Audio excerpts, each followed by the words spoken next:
Hi everyone, Caliber here. Welcome back. So recently I read an article entitled, quote, "A viral theory on TikTok says nice people don't get promoted, but experts disagree," end quote. I'll put the link down below. Some TikToker named Jacqueline posted a video where she says, quote, "People who are a pleasure to work with will never get promoted." I'll put that video link down below too.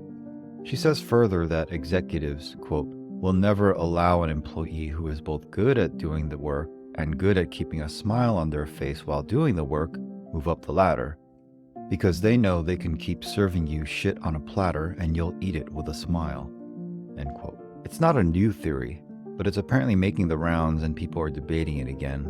I have my own thoughts on this, but first, let's take a look at the concept itself. So the technical term for this TikToker theory is called performance punishment, which is where good workers are assigned more tasks as a consequence of being reliable and effective. In other words, a pie-eating contest where the winner's prize is more pie.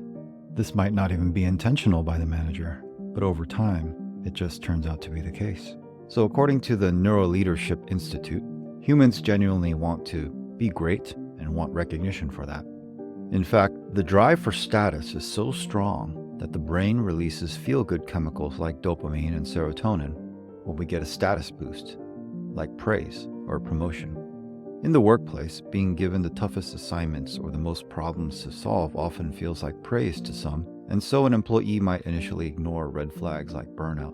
At some point, however, reality sets in, and the feeling of overload and unfairness leads to burnout. So that's performance punishment in a nutshell. But while burnout is a risk of performance punishment, is it true then that nice people don't get promoted? First, let's establish what it means to be nice. Psychologically speaking, niceness correlates with traits like agreeableness and empathy. If you haven't heard of the term agreeableness, it's a term in psychology somewhat congruent to niceness. It reflects a person's tendency to develop and maintain what are called pro-social relationships, those that are positive, helpful, and intended to promote social acceptance and friendship.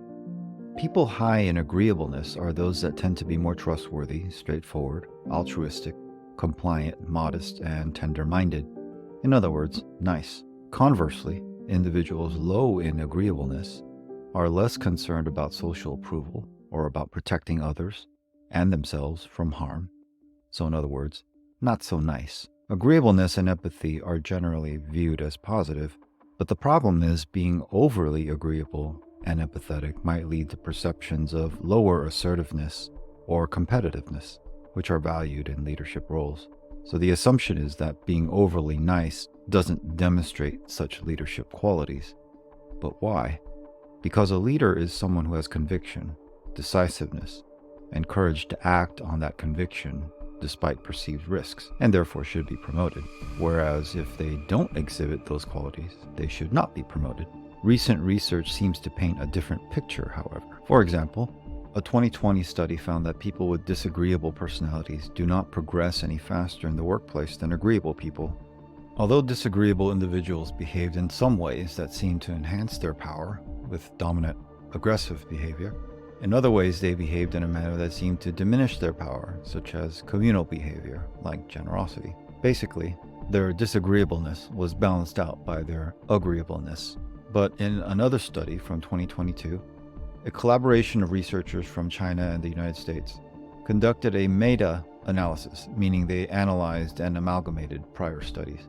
Their purpose was to examine the effect of pro-social motivations, which are the desire to benefit others or expend effort out of concern for others, on workplace outcomes. They selected 201 studies based upon certain criteria they determined to be relevant to their hypothesis. Then they coded the heterogeneous datasets in the different studies so that they could be essentially homogenized as to the criteria relevant to their hypothesis. Ultimately, they concluded that workers with high levels of pro-social motivations actually experience greater well-being, career advancement, and job performance. Now, these studies are by no means conclusive, mostly because by nature such analyses and the resulting conclusions are imprecise at best. But in light of these findings and our own anecdotal experience, what are the takeaways here? Well, it's clear that Jacqueline the TikToker equated being a pushover with having a pleasant personality. And obviously, being a pushover leads to resentment and burnout. But to me, it's a pretty simple issue of balance. Or maybe put a different way, be nice, but exhibit appropriate assertiveness when the time is right. For example, if you know that your performance is being evaluated, understand your leverage and value. Relentlessly acquire the knowledge, skills, and reputation to increase them. Know your worth, not only internally, but in the job market. Be authentic and honest with yourself about what you're willing to do and not do. Yes, sometimes you might be faced with tasks you don't want to do. But if that becomes the norm, doesn't match up with your long-term goals, or you're starting to feel the burnout, then it might be time to open up and be frank about it before it's too late. At the end of the day, being nice won't necessarily mean you get passed over on a promotion, so long as you complement your niceness with qualities exhibiting strong leadership skills, showcasing your abilities, and most important of all, believe in yourself, and let your words and actions reflect that belief. Until next time, everyone. Peace.